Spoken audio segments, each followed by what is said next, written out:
বর্তমানে এই বিংশ শতাব্দীর দ্বার প্রান্তে দাঁড়িয়ে আমরা সোনার বাংলা এখনো করতে পারি নাই, অথচ আমাদের দেশটা ফসলে ভরা। হ্যাঁ, বীজ ফেলাইলে ফসল হয়। সিঙ্গাপুরে কিন্তু কোনো ফসল নাই, মালয়েশিয়ায় তেমন ফসল নাই, সিঙ্গাপুরে কোনো খনি নাই, অথচ সেই সিঙ্গাপুর বিশ্বের উন্নত রাষ্ট্রের ভিতরে চলে গেল। একটা শ্রমিকের মূল্য, একটা শ্রমিকের বেতন মাসে 1 লাখ টাকা হয়, আর বাংলাদেশে একটা শ্রমিকের বেতন 10,000 টাকা হয়। কারণ কি?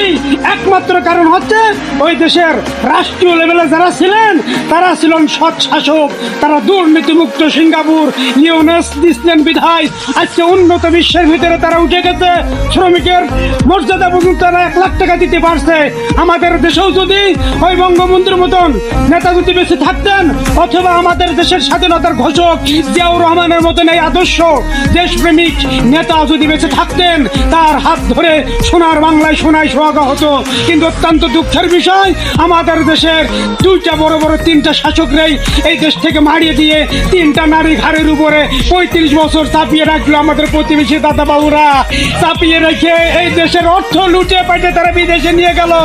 ইংল্যান্ড, পোল্যান্ড, থাইল্যান্ড, তারপর বিভিন্ন রাষ্ট্রে তারা বাড়ি গাড়ি করে।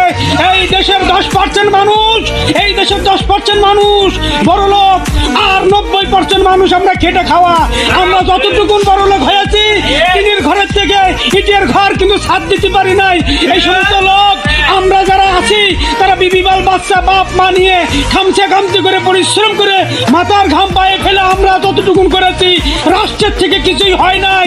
শুধু তাই নয়, বাংলাদেশে একটা মিসাইল বানাইতে পারে নাই। দুর্নীতি করে যদি এই সমস্ত বড় বড় নেতারা, বড় বড় আমলারা যদি বিদেশে টাকা না পাঠাইতো, যদি ওই আমাদের ওই ভোলার চরে, ওই সুবর্ণ চরে, ওই আপনার ওই বিভিন্ন চরে, কক্সবাজারের চরে যদি বড় বড় কারখানা করতো, তাহলে এই দেশের লক্ষ লক্ষ বেকার ছেলেরা, বেকার মেয়েরা কর্মসংস্থান হিসাবে 10,000 15,000 পাইলেও তো পাইতো।